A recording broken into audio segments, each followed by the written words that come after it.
I am Inga Larissa. And I am Jennifer Rose. Whisky Sisters, the podcast.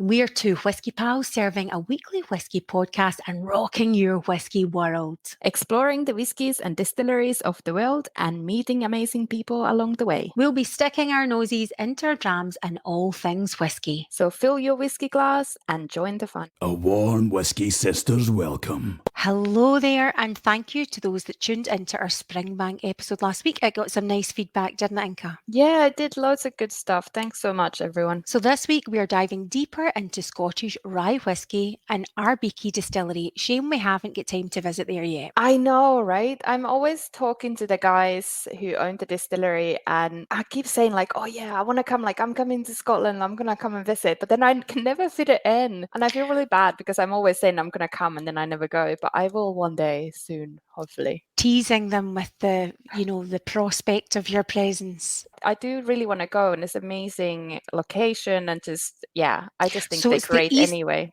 East coast of Scotland, south of Aberdeen, is that correct? It's basically overlooking the Lunan Bay. It's beautiful.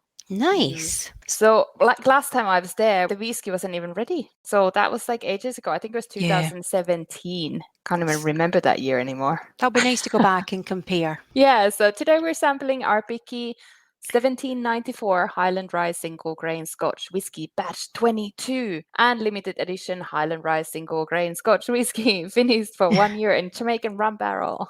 Yes, we're very pleased to have our samples of those. Thank you so much. But first, let's stick our noses into the latest whiskey news. Stick your nose in it. Old Pulteney Distillery is taking the proactive decision to pause production for 8 weeks in the summer due to possible water shortages. Oh my God. Yeah. It comes after the Scottish Environment Protection Agency, known as SEPA, issued a warning for the first time in 2023 and asked businesses to give thought to measures to reduce the volume used or to consider an alternative source. Normally, they are pausing for 4 weeks, but this summer they are extending for 8. We take our commitment to sustainability and environment very seriously, and this is the right thing to do to protect and preserve our local water supply. We have planned for this scenario to minimize the impact it will have on distilleries' overall output, plus our teams will be undertaking training and range of other tasks while production is paused. We will continue to work closely with SEPA and surrounding community to monitor and manage water use at the distillery over the long term, says the distillery. I bet when the staff first heard that, they thought, yaldy, we're going to get a couple of months off for a big juicy summer, but it sounds like they're keeping them busy. Yeah, exactly. I think it's great what they're doing, and obviously distilleries use tons and tons of water, so this is great. If Scotland's short on water, then it's a bad sign for the planet. Jeez, oh. I know. You know what? I think it was actually, I want to say it was 2017, might have been 2018, when I was in Scotland. That was when they had really dry summer. The water was drying everywhere and everyone's freaking out because, Scotland has so much water. Definitely. Like, I think Loch Ness has more water than whole of England. Crazy, isn't it? Yeah. So talking about sustainability, Volvo Trucks and Chivas Brothers, they are launching a 2-year pilot programme that will see Scotland's first electric semi-truck transporting the country's largest export, Scotch whisky. So the truck being used in Chivas Royal's pilot is capable of hauling about 24 tonnes of whisky per journey, and it'll cover up to 300 miles a day, clocking up at least 62,000 miles in a year. And the programme is designed to push the truck to its full capabilities, and that'll help the industry understand how electrification can benefit heavy trucks in the future. Chivas Brothers has estimated that the single truck could cut its emissions by 115 tonnes per annum, and it's got a goal of cutting its overall carbon footprint by 50% by 2030. I think also with those trucks, like Scotland, there's loads of rural areas where they have distilleries and, they go through towns and small communities. So they're obviously creating a lot of pollution and also just ruining the roads. It's great that they are trying to do something. So that's like electric, same as electric cars, like they'll have the quiet engine. Yeah. I think they had quite a few batteries, and so obviously massive trucks, so they need much more. So it's obviously a big test, but I think they got quite a few batteries. I find electric cars terrifying because you can't hear them when you're just about to cross the road, and then they I just like know. purr past you. Ugh! I know. In Florence, in the city center, you're not allowed to use normal cars, or maybe some of the residents Yeah. have special permits for certain time. Yeah, the taxis and all the buses, they have this little beep. So if they realize that people are not hearing them, they go like beep, beep, beep. Yeah. Oh, people getting squidged all over the place, but these Yeah. are good measures. So do you remember the 52-year-old Bulmore that came in a funky decanter? You know, this one was actually quite nice looking and not super scary like the Was it- Macallan three-handed monster. Was it kind of triangular, round Yeah. base, but triangle top? Yeah, I remember. Yeah, it was actually one of the quite nice looking ones, which had one of Bowmore's oldest whiskies, Bowmore Arc 52, the Mokume edition. It was just recently sold at auction for £225,000. Whoa. Yeah, but all proceeds raised from the auction will go towards a dedicated fund to support a community of Isla. Wow. So I love it that they give it back to the island, you know. So, in some highly important Whisky World news, Rod Stewart has announced the release of Wolfie's Whisky on social media, a project that he reveals has been 2 years in the making and that Stewart called a rascal of a thing. And it takes you back to the good old days. I'm sorry, I'm trying to hold a laugh, but when I hear the Wolfie, I just see his face and his crazy hair, like His hair. I know. That It's like, awesome hair that he's managed to sustain through the decades. I know. I think I told you this recently. You know, when I was at the Great Scots Bar, and they have all these Great Scots on the wall, although they should have more women, and you know, it's a bit questionable who they have there. But there was a picture of Rod Stewart singing when he was younger with his long kind of blondish hair. All the pictures are black and white. But because I'm blind as a bat, like my eyes are like, in Finland we say wooden eyes, because I can't see anything. So I was just looking at it and asking my husband, like, who's that blonde woman singing at the end? I think like it looks like Marilyn Monroe. And he was dying with laughter. He was like, oh my God, it's Rod Stewart. Oh, fantastic. So he's getting in on the whisky business, and this whisky is blended and bottled at Loch Lomond Distillery, who we are big fans of. At 40% ABV, Wolfie's is described as having flavours of warming cinnamon, fresh vanilla, and baked apple. In fact, somebody tagged us on Instagram, didn't they, when they saw this bit of news and said that that's perhaps one for us to review with Vic Galloway. Yeah, that's cool. Yeah, Vic, Yeah. if you're listening, if you're up for it, let's do it. Actually, those tasting notes really sound like Loch Lomond, like quite familiar, I think. Yeah, definitely. Are you a fan of Rod Stewart's music? It's not something I listen much, but you do hear it all the time, don't you? Yeah, he was on a lot in the house when I was growing up, and I like some of the old classics like Maggie May and stuff like that. But I wouldn't like go to put him on like as kind of first choice. But I have a bit of a soft spot. Yeah, I know. No, can't diss him because I actually sent him a message on Twitter or like commented on the thing and said, do you want to come on the podcast? Awesome. I said, come and talk about whiskey. We'll He'll wait be and see. battering down our door anytime soon Yeah. on the downtown train. Whisky Sisters, the podcast. So as I mentioned earlier, last time as at Arbikie Distillery was 2017. So a lot has changed since then. So obviously they didn't have the whiskey. Now they got all these whiskeys coming out. They have proper visitor center, which opened last year. All the amazing gins that they do, and they vodka. I'm from Finland, obviously. I grew up drinking vodka. I love it. And Arbikie does one of the best ones. Their Har vodka is superb. Oh, nice. Yeah, they did all like the spirits are really, really nice, even beyond whiskey. If any of our listeners likes gins or vodkas, I recommend you try. Based in a beautiful part of Scotland, east coast of Angus, with the distillery overlooking the Lunan Bay. Have you been to Lunan Bay? Do you know? No, I don't know that area all that well. White sand, you know, beautiful sea. Oh, it's just so beautiful. And it happened to be a really sunny day when I went to visit. So I went to the Lunan Bay first and then went to Arbikie, and it was great. So the focus at Arbikie is on growing their own ingredients as well as sourcing botanicals locally. This ensures there are fewer food miles, and the primary waste from distilling is recycled to feed the cattle. They are committed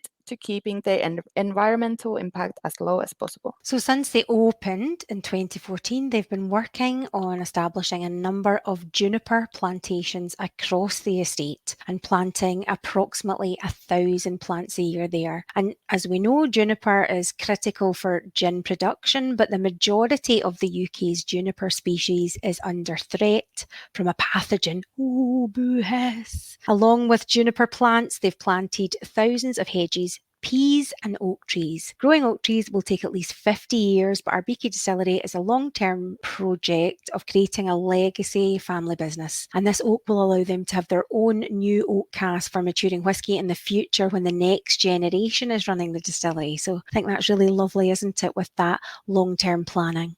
Yeah, I remember when I visited there, they had just planted the first of the juniper. It takes ages to grow, so obviously it's just like thinking ahead. It's not like they can use it straight away, but I quite like that they are, thinking about everything. And if anyone kind of found weird when they said peas, but actually one of their gins is made with peas. I was just thinking that. I love peas that are just, you're popping open the pea pods and they're super tasty. But I was thinking, I wonder if they just like peas. So that's answered my question. No, they literally instead of using a grain to make the spirit, they make it from peas. That's excellent. Yeah, it's very cool. The Highland estate is a working farm and one of the largest potato farms in Britain, actually. The Stirling family started farming on the west coast of Scotland in 1660s, but after many generations moved the farm to the east coast of Angus around 1920s. It is currently owned by 3 brothers, Ian, John and David Stirling. The brothers all grew up working on the farm, and after they pursued careers away from the family land, they all returned to work together to start something new on the estate. It was something they all felt passionate about, and they turned an empty farm building into a distillery. Nearly all the ingredients are planted and harvested at the farm or immediately nearby, and even the water comes from the underground lagoon. It really makes me think like terroir, that, those locally sourced and, being super aware of all the flavors that they're bringing into their product. Yeah, they're super into the terroir, and does make me think of Waterford Distillery. They are kind of similar, super interested in the flavors of what you can get nearby. And not only that, there are actually records showing that there used to be a distillery on their land dating all the way back to 1794, and the distillery that's there today is a stone's throw from their fields. The first single estate distillery to distill all their spirits in the same copper pot stills, with the vodka and gin spirit continuing their journey to their 40-plate distillation column. And the distilling team is led by their master distiller, Kirsty Black, and she is listed in the top 10 female master distillers in the world by Spirits Business magazine. Well done her.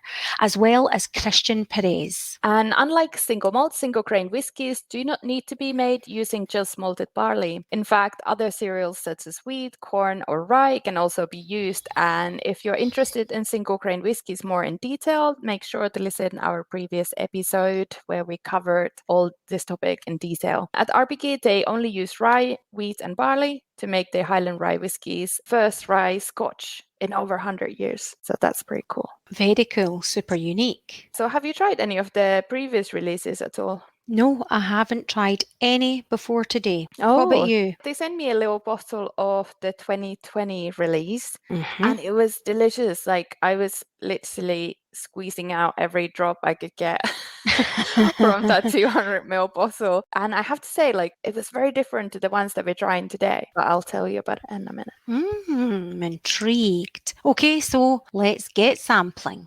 Dram On Fire. First up today, Arbikie 1794 Highland Rye single grain Scotch whisky, 84% ABV, that'd be a wee bit strong. 48% ABV, matured in new charred American oak casks. Not sure about the char level, but it's priced at £95 a bottle. The 1794 obviously comes from the records of the original distillery that was on their lands, if anyone missed that point. Okay, so color, what do you think? I think it's an orangey amber. Exactly, orangey, dark coppery, ambery, yeah. It's quite a pretty color in my opinion. Yeah, it's nice. The nose was so strong for me on, loose leaf black tea.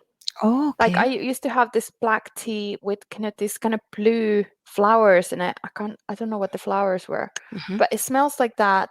And with the hint of Earl Grey and maybe slightly something woody there, but I really couldn't get past the tea.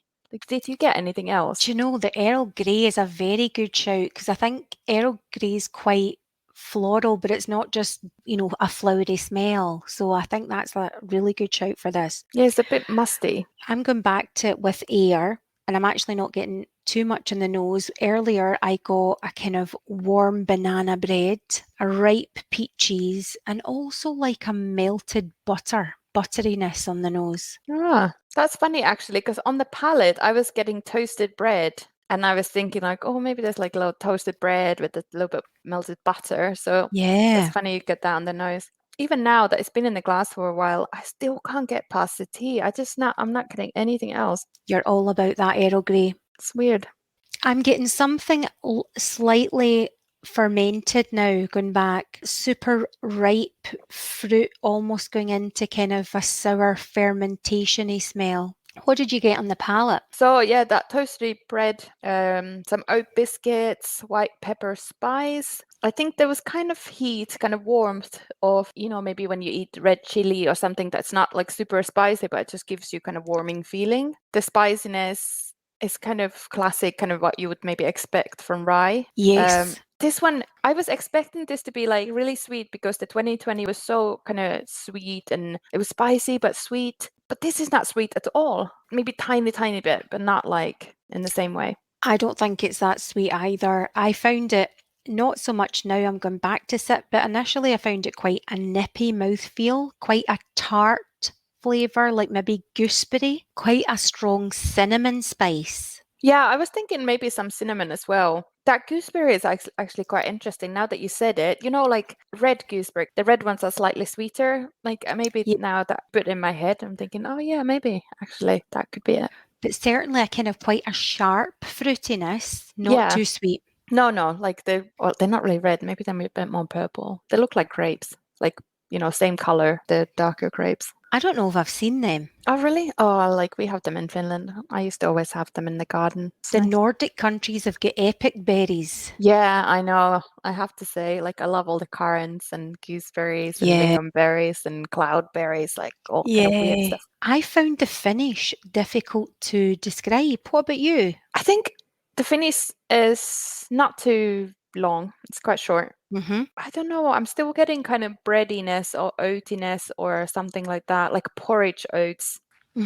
It's kind of growing on me now when I'm sipping it again, but I guess because I was expecting something completely different, so I'm quite surprised by it. I can get on board with the porridginess on the finish. I found it quite I felt my mouth felt almost numb a little bit on the finish earlier, but that's certainly softened now. Okay, well, let's go to the next one just to compare. Third limited edition Highland Rye.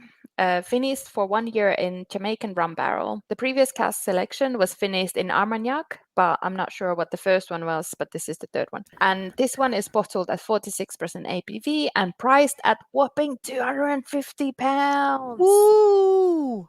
Yeah, and only 470 bottles were available. So thank you very much, Arbikie, for sending us these samples. So this much luxury priced sip. We are very lucky girls. Yeah, the color, I think it was much more, like it was more golden yellow. Yeah, definitely more golden yellow. So on the previous one, I just couldn't get past the tea.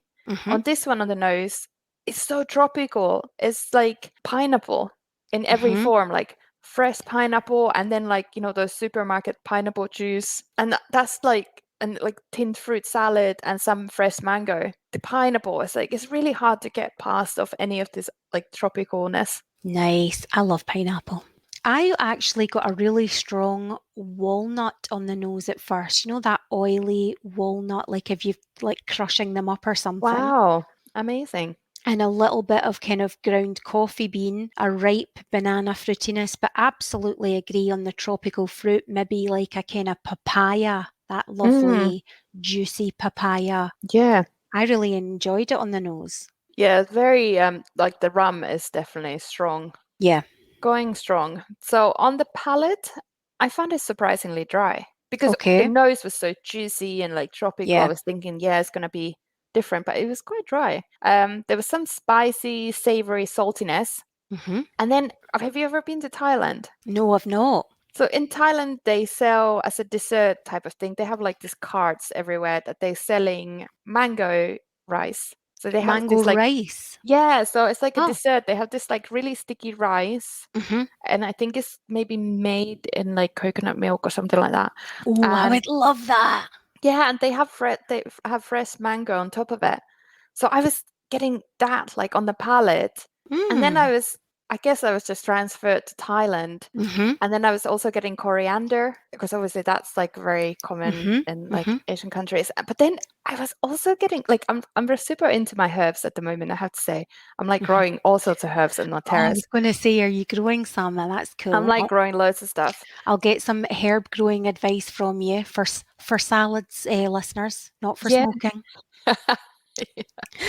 Yeah. Well, but then I was thinking I'm getting chives. Like I love chives. But then I'm Chives are good. how can you have onion in your whiskey? Like that doesn't sound very good. But like it's just like that crunchy chive kind of Yeah. grassiness almost, but like And with there's a a wee little bit of a spice to a chive, isn't there? yeah, a little bit of spice, maybe a little bit of something citrus in there, like in the chive, you know? And then yeah, like oaky dryness a little bit.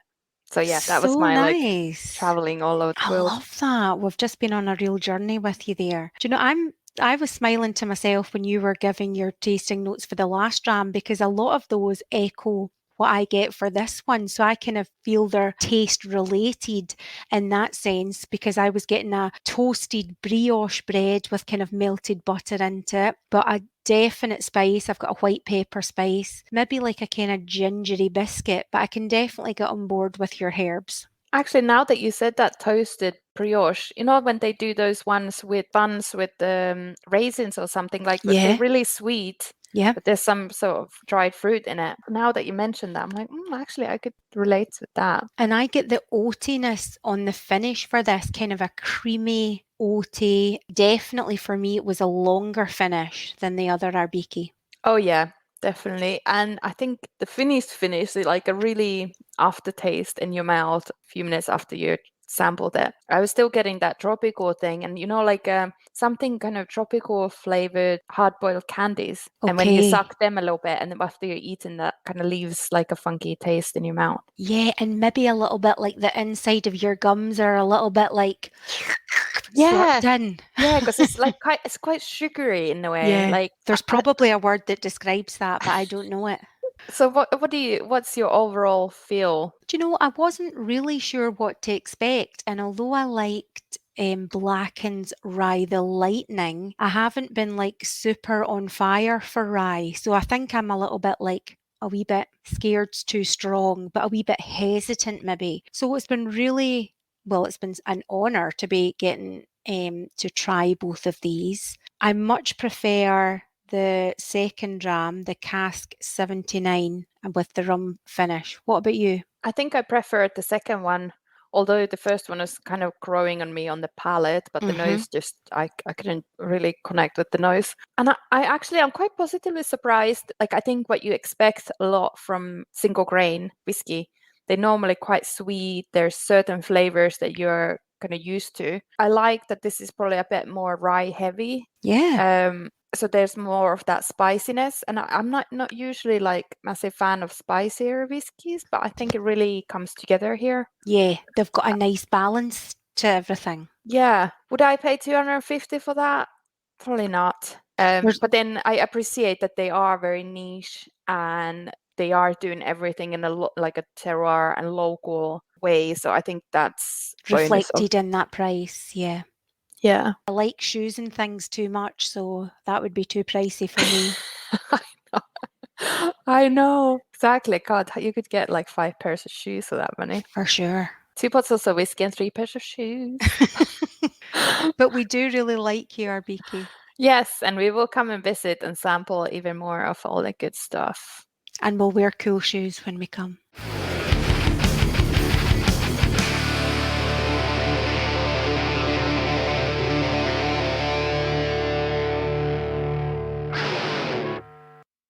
Whisky Sisters Whisky Fact. Okay, so you know how I love my cult movies. So today's fact is a movie-related whiskey fact. However, Yay!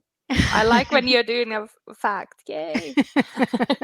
yeah, the listeners know Jen's in charge of the fact. It'll be more pop culture than historical wisdom. But anyway, so it's not exactly an endorsement for them, but Jack Daniel's whiskey plays a key role in Stanley Kubrick's 1980s psychological horror film, The Shining, the adaptation of Stephen King's novel of the same name. So, Jack Torrance, the character played by Jack Nicholson, is in a bar at the creepy hotel and he's joined by a ghostly bartender at a stocked bar that was previously empty and is served Jack Daniels after asking for a bourbon. So, there are loads of internet theories around this about what that kind of represents, as Stanley Kubrick, the director, is super famous for his attention to detail. And some people think that it's not real, it's like a mirage or part of his psychosis, or that the Jack Daniels represents Jack, the character himself, falling into his old drinking habits and him spiraling out of control. Oh, so what's your therapist opinion?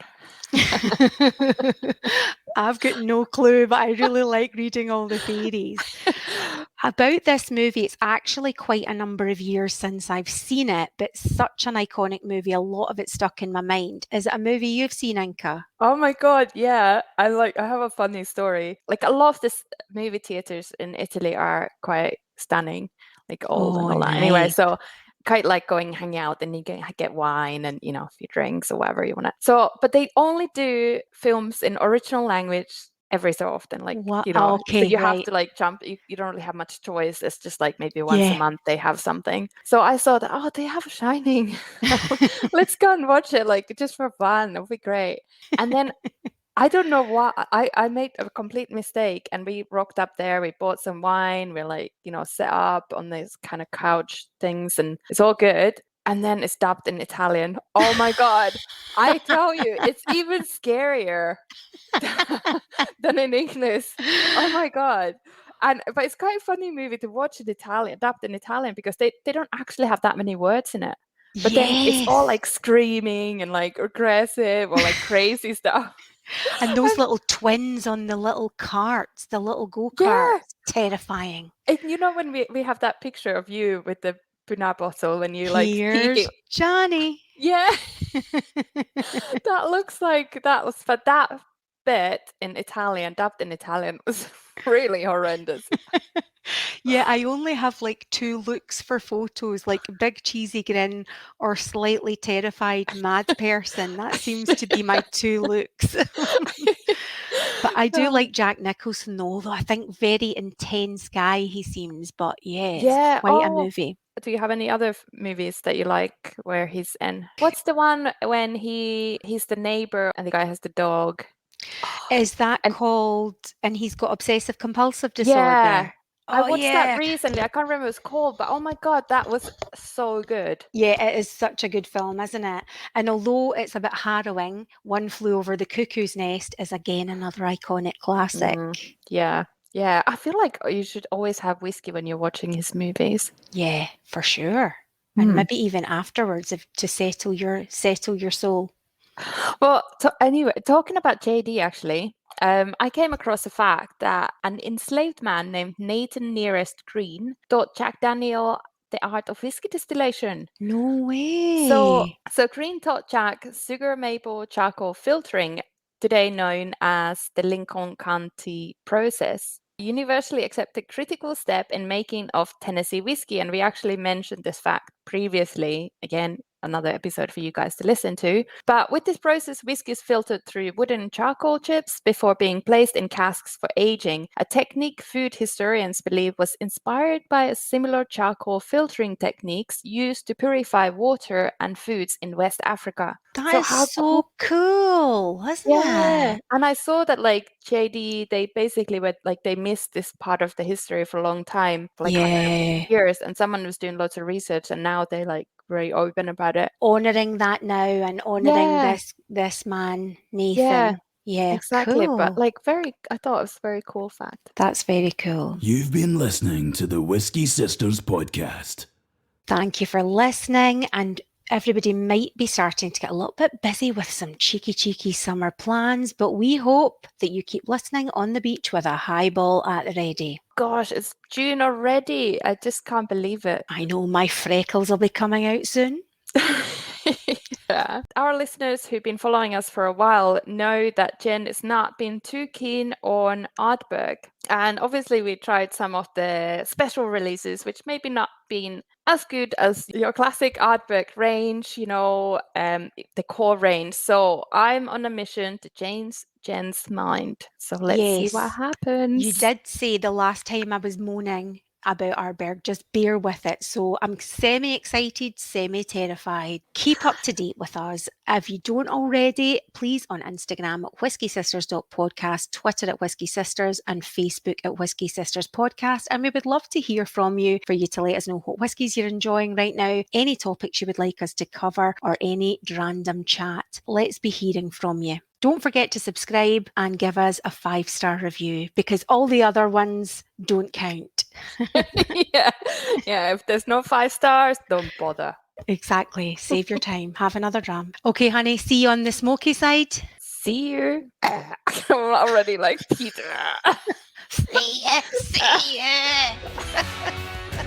It's like The Shining. Choking on the thought. Oh, right.